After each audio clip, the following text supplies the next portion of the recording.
দল বিএনপি আমাদের নেতৃবৃন্দের পক্ষ থেকে বলা হয়েছে যে আমরা এই বছরই নির্বাচন চাই। সুতরাং 2025 সালের মধ্যে একটা সুষ্ঠু নির্বাচন দেন। বিএনপির শীর্ষ নেতা মেজর অব হাফিজ উদ্দিন আহমেদ প্রকাশ্যে ঘোষণা করেছেন, আমরা দ্রুত নির্বাচন চাই, সুষ্ঠু নির্বাচন চাই। তার এই দাবির সাপেক্ষে তিনি বলেছেন, নির্বাচনী ব্যবস্থার জন্য 3 মাস যথেষ্ট, এখনই নির্বাচনের সুযোগ দিন। সেই সাথে তিনি এমন একটি বিস্ফোরক তথ্য দিয়েছেন যা পুরো জাতিকে নাড়িয়ে দিতে পারে।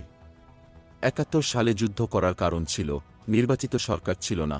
তিনি এই মন্তব্য করেন ঢাকা রিপোর্টার্স ইউনিটিতে অনুষ্ঠিত একটি আলোচনা সভায়।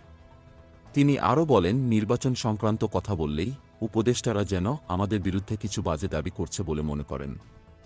কিন্তু আমরা কোনো অন্যায় দাবি করছি না, বিএনপিকে ক্ষমতায় বসানোর কথা বলছি না।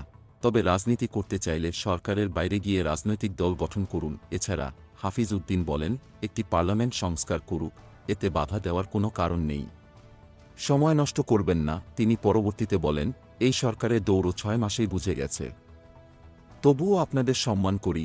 তার বক্তব্যে আরও কিছু চমকপ্রদ মন্তব্য এসেছে। জিয়াউর রহমানের স্বাধীনতার ঘোষণায় বাঙালির মধ্যে বিপুল উদ্দীপনা তৈরি হয়েছিল।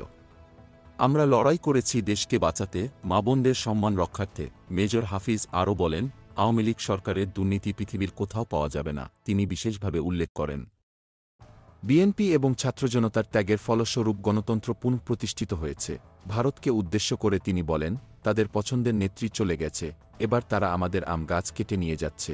তিনি এক্সট্রা অগ্নিজেরা কণ্ঠে বললেন, এখনকার প্রোক্লেমেশন নিয়ে মনে হয় যেন বাংলাদেশ আবার স্বাধীন হল। যারা মুক্তিযুদ্ধের সময় জীবন দিয়েছিলেন তাদের কাছে এটা অবমাননা।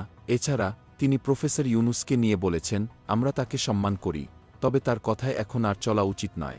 এমন উত্তেজনাপূর্ণ ভাষায় মেজর হাফিজ জাতিকে বলছেন, দেশে যতটুকু সংকট তা কেবল ঐক্যবদ্ধভাবে কাটানো সম্ভব।